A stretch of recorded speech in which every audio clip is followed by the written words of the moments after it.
ញក៏ជើដកប្រើតែមកកាន់យ៉ាងតែនោះឡោះខែទាំងណាមានតែទៀតព្រមមកកាក់បណ្ដាផ្លូវបានគ្រប់នឹងគុណតើមកបាច់ស្ដាប់ក្នុងដីដោយព្រៀងវងស្នឹងថាថាពីមុនក៏ខំ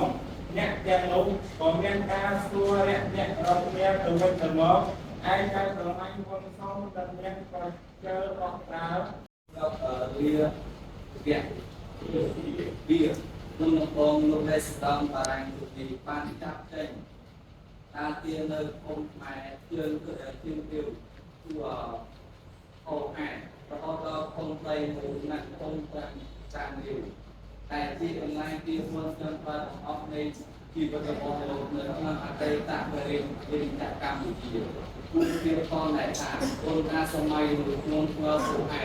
គឺធ្វើរហូតដល់អ្នកស្រងតែមានដីនេះមកទីកំពុតស្តុកចិត្តយកដីមួយចោលយ៉ាងប្រាក់នៃអង្គគុណក៏នៅទីទៀត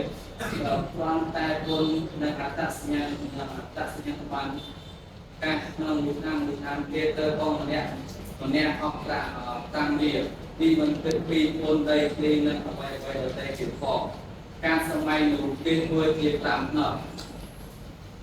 តែនេះឲ្យទៅបានជាមានអំណាចថាការតាមស្នុកតឲ្យព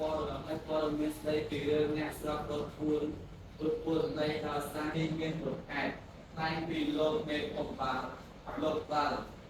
អង់គ្លេសនេះឯងគាត់មានដើម្បីការពារកុំឲ្យអ្នកចិត្តរថយន្តអ្នកជិះរថយន្តជាមួយគ្នាមានសេចក្តីសង្ស័យមិនទៅឲ្យខ្លួនហើយបងនិយាយលេខស្វែងសំខាន់ជាមួយអ្នកជិះទាំងអស់គ្នា